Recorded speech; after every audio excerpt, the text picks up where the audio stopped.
બમ બમ ભોલે અને હર હર મહાદેવના નાદ સાથે જૂનાગઢના ભવનાથમાં 5 દિવસ સુધી મિની કુંભ યોજાશે।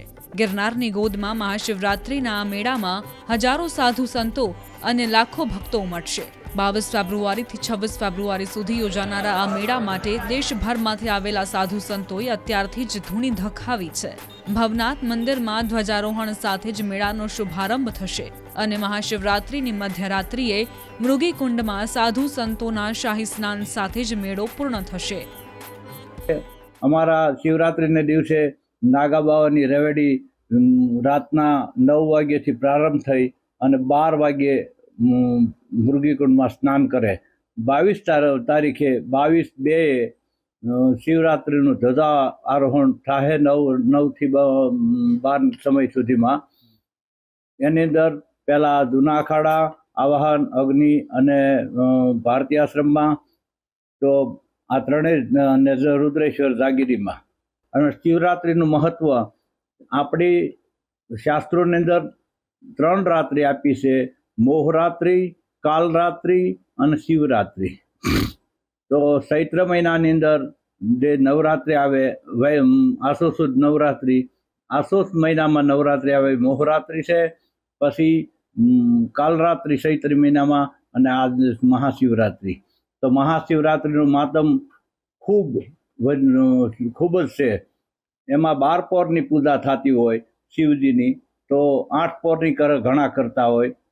8 પહોર સુધી શિવજીની પૂજા અર્ચન કરવાથી મહાદેવ પ્રસન્ન થાય એવું રામાયણમાં પણ ઉલ્લેખ છે અને ઘણા ઇતિહાસોની અંદર ઉલ્લેખ છે।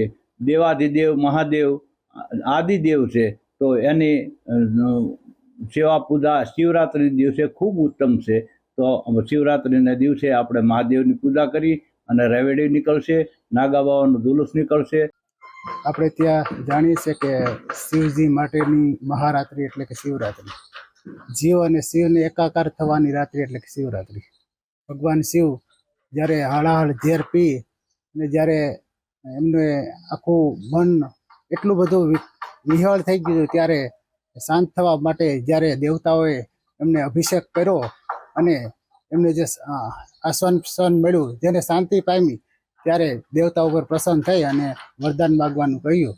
ત્યારે શિવજીએ કીધું કે જે લોકો આ રાત્રિ શિવરાત્રિ રાત્રિના 4 પ્રહરની મારી પૂજા કરશે, એમના ઉપર હું વિશેષ કૃપામાન થઈશ। તો શિવરાત્રિનું ખાસ મહત્વ છે કે 4 પ્રહરની જે પૂજા કરે એમને ઉપર ભગવાનની કૃપા દ્રષ્ટિ પ્રાપ્ત થાય। એવી જ રીતે અહીંયા ગિરનારમાં પણ આપણે શિવરાત્રિનું ખૂબ મહત્વ છે। હજારો સાધુ સંતો આ દિવસે, અમારા નાગા સંન્યાસીઓ પણ આવશે, હજારો સાધુ સંતો આવશે અને આ ભવ્ય રવેડીમાં લોકોને દર્શન આપી અને મુરગીકુંડમાં સ્નાન કરી અને બધા ભક્તોને દર્શન આપી ધન્યતા અનુભવશે। તો હું આપ સૌને ખૂબ હાર્દિક અભિનંદન પાઠવું છું, હાર્દિક આમંત્રણ પાઠવું છું।